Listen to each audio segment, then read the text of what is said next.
Hi, this is Drew Jones of Drewsguitarshop in Seattle, Washington, and in this video I'm going to be talking about how I wire up a harness for an Archtop guitar and how that might differ from some other wiring jobs that I do here at the shop. Please try to ignore the noise in the background. That's my AC. It's the middle of July, and this shop gets quite hot very quickly if I don't have that running, so I'm going to keep that running for the course of the video. Anyway, let's go ahead and move on to the topic of the video. This is a harness that I have wired up for a Epiphone Emperor, and that's a big old Archtop guitar, and you know, it's got a double humbucker sort of system with a three-way selector, 2 volumes, 2 tones, and we're doing a complete rewire of this guitar just to kind of replace some meh parts in it and make everything kind of a little bit neater and cooler. To that end, there are some things that I like to do when I'm wiring up a guitar like this that is different. So, generally speaking, circuits that contain audio or visual signals, that is to say something that's going to be coming out of an amplifier or something that's going to be going out of a TV, are circuits that are prone to picking up interference from EM radiation, basically. So like, what EM is basically you have waves and you have kind of free-floating stuff that's kind of going around depending on whether or not you have like fluorescent lights or there's some really noisy circuit, dimmer switches and weird stuff like that going on in the area where you're trying to use the device. And what can happen is that EM interference can get picked up by the signal carrying wires in that circuit. In the case of the visual circuit, it's going to come in the form of like some fuzz and maybe some little pops here and there, kind of like the staticky stuff that you used to see if you're not picking up a channel so well on an old TV. You younger folks aren't gonna even know what I'm talking about, but in an audio circuit, what that's going to come in as is some noise, usually some hum or some crackles and some other weird sort of interference noises that you're going to hear coming out the amp. And those are going to be noises that aren't naturally produced by your guitar's pickups, and so kind of undesirable. You don't want to have things coming out your amp that you're not doing with the guitar. It's a guitar. You want to play the guitar, you want to hear the guitar, and not all of the stuff going on in the room or in the area around the guitar. So the way that we do that is that we shield those electronics. And basically what that means is that you have a conductive something that goes around all of those signal carrying parts that's hooked up to ground. I did a video about this that explains it in much more depth that I'm going to put down in the below part of the description, and you can check that out if you'd like. It's a very interesting sort of concept, and it's really important if you're going to be getting into wiring work. Now, the way that we normally do that shielding in a solid body guitar is that we basically pull off the pick guard, we open up the control cavity or whatever, and then we go in there and we line it with foil or conductive paint or something along those lines, and then we connect that with ground. In the case of an Archtop, you can't go in and like paint the entire inside of the guitar with shielding paint or foil the entire inside of the guitar. Number one, because that's extremely impractical. It would just take a ton of material and it would be incredibly hard to install. And on top of that, any kind of material that you add to the soundboard of a guitar, whether it be archtop, flat top, or whatever, if it's designed to move air and produce sound, anything that you add to that weight-wise is going to rob the instrument of volume and tone, and so we don't want to do that. So to that end, what we usually do in Archtop guitars is that we use shielded wire. And what shielded wire is basically coaxial wire. You have a little tiny wire in the middle. I'll go ahead and redraw this. And then that wire is surrounded by some kind of non-conductive insulation. And then around that, you have a braid that kind of covers that wire on the inside, that insulation, and then you have, in this case, some insulation going on the outside. Now, just so you know what that braid looks like, I'm going to show you some wire that doesn't have that outside insulation. This is the shielded portion of the wire. This is the braid that kind of goes around this stuff in here, and you can see that there's that signal carrying wire on the inside. And so instead of shielding the entire cavity, what we're doing is we're shielding the wires themselves, which also is an effective way to do it.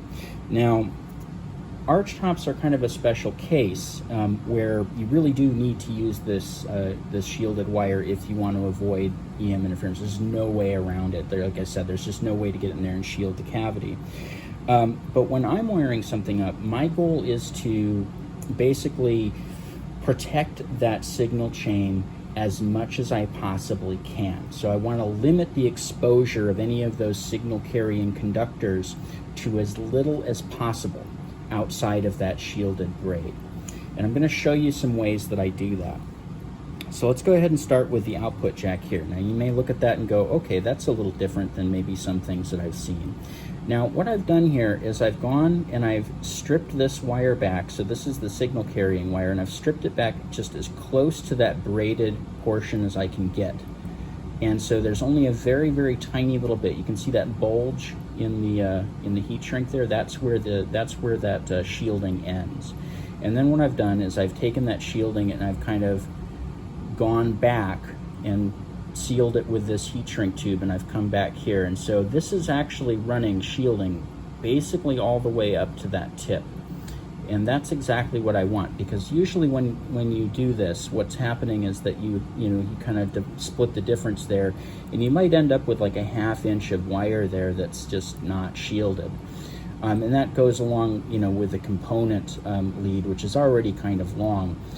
Now, I've seen some interesting ways of kind of counteracting this that are kind of ugly and that I'm not sure that I really like because I think that it could cause problems. In one case, I saw somebody cover potentiometers with foil and tape. And the foil would come into contact with ground and, kind of shield the entire thing. The reason that I kind of don't like that is because I'm not so sure that that is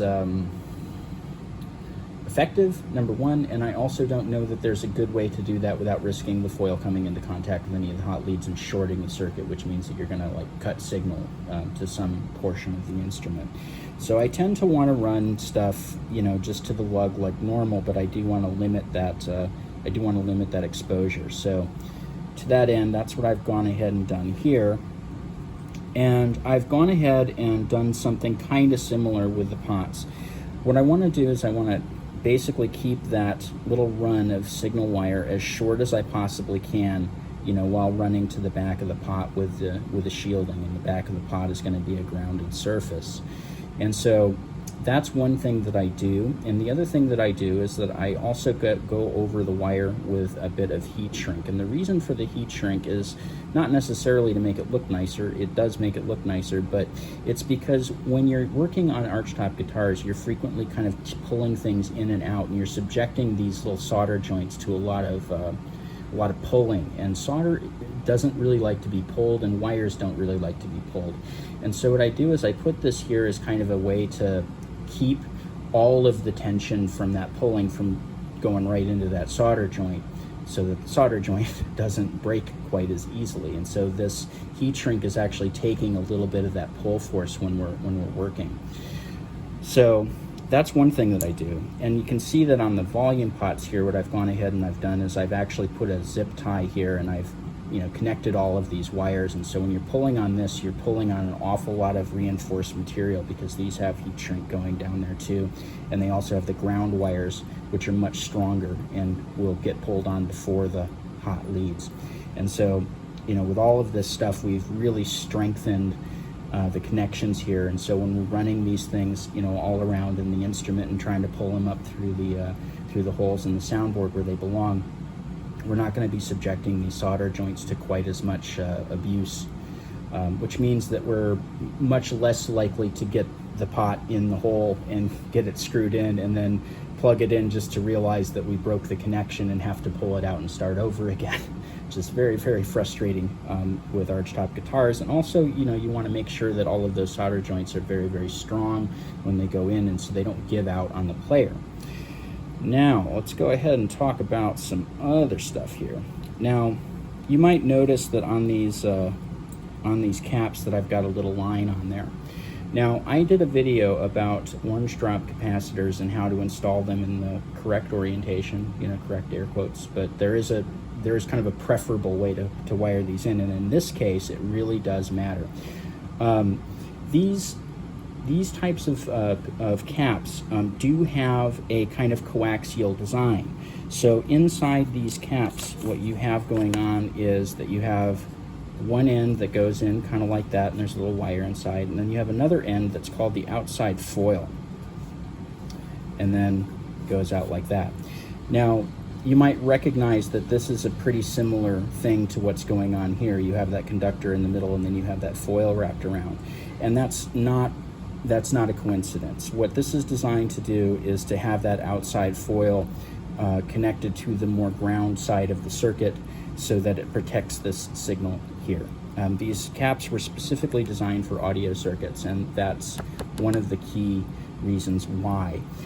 These caps, these orange drops, were designed to replace these old foil and oil caps, and on the old foil and oil caps, this side was actually marked with a line and little thing oftentimes that would say outside foil or something like that, so you would know which way to wire it into the circuit. And that's why you see this line on this cap here, because when I did test these, and I have a video down below about how to test these, and it's the one that is about wiring these in correctly. This little line indicates the outside foil, and so you see that that's wired to the back of the pot, so that's going to our ground, and then you have the signal side over here, and you'll notice that I did cut that signal side pretty close there. So again, we're kind of limiting the exposure of that signal wire to outside interference. And with all of this stuff going on, I think that what we're going to end up here is a much quieter circuit than you would otherwise. Now, whether or not, a few millimeters of exposed wire is going to make that big of a difference, I couldn't tell you. I'm frankly, I'm working here on dollars is money, dollars is time, and time is dollars, and so I'd have to wire up another one of these completely and kind of strip it the normal way, and we'd have to kind of compare the two with the same pickups, and that would take a lot of time. So the reason that I'm just going to go ahead and say that this is better is because why not try to limit that exposure as much as possible, knowing that it's a problem. So yeah, I mean, when you wire these in and you don't take these same precautions that I'm taking, it's probably going to be fine. But I do believe that if you did a side-by-side comparison, that this would matter a bit. And it's probably going to be a noticeable amount to those who have keen ears. The last thing that I'm going to go ahead and talk about is this switch here. Now, for this switch, what I did is, because you normally have this really long run here of your signal wire that's going to be robbed of its shielding, because you do need to hook that shielding up to this ground lug here in the middle. Now, what I did is I actually snipped out just a little tiny section of that outside insulation, and I went ahead and just a little dab of solder there and just connected this here, and then reinforced that dab of solder with this big piece of shrink wrap. Now that's going to hold firmly, and it's going to mean that we are able to run this shield to ground, and we're also able to maintain that shield all the way up to that output lug. This is the lug that goes out to the output jack. And over here, we have kind of the same thing going on. I did have to expose a little bit more than I would prefer here, but the reason being is that these switches are kind of notorious for developing little connections, little bridges between these two things, because they're super close together, and one of these is carrying the signal and the other is carrying ground, and so if these touch, they short. That can happen as a result of grit getting into the guitar or whatever, little pieces of whatever conductive stuff. And to that end, what I'm also going to go ahead and do is that I'm going to go ahead and surround this with some acetate tape before I install it. And I'm also going to go ahead and I'm going to cinch these together with a zip tie, just like I did on all of these, so that this is not subjecting the soldering joints themselves to a lot of pull force when we're dragging this thing up through its mounting hole. Now, one last thing that I kind of want to talk about, and this is going to be a little bit hard to illustrate since I got the pickups in, but I kind of like to, if you can use less material, it's good to go ahead and do that. Now these are four conductor pickups, which means that you do have to, if you want to wire them up like normal humbuckers, you have to connect two wires. And what I like to do is I like to twist those wires together, solder them, and then I just kind of fold them back and I put them under a piece of shrink wrap here, and that keeps them away from all of the other stuff that we don't want them conducting with. And so that's why we have this big long thing of heat shrink kind of coming back here on that hookup wire from the pickup. So anyway, that's maybe helpful for some of those, or those of you who are getting into a job similar to this, where you're wanting to use shielded wire, and you're wanting to be mindful of the amount of EM that you're exposing your electronics to. If you like this video, like, subscribe, hit the bell, all of that good stuff. Link around to your friends. If you like this video enough to drop me a tip, there's information to do so in the description, and really appreciate those. And also down in the description, you're going to find a link to my Reverb page where I sell some instruments, and you may check that out, find some instruments or some parts that I've pulled off, old stuff that might be interesting to you. And I also have a link to my website where you can find my pricing info for repair work, my contact info, and also a page that I wrote on caring for stringed instruments. In my repair rates page, if you click on any of the hyperlinks under fretwork, it will take you to a cool page that I wrote up that basically goes over everything you possibly want to know about fretwork. If you do feel like contacting me for some kind of consultation services, there's also information about that in the tips section of my description here in the video. Anyway, this has been Drew Jones of Drew's Guitar Shop in Seattle, Washington. Thank you for watching.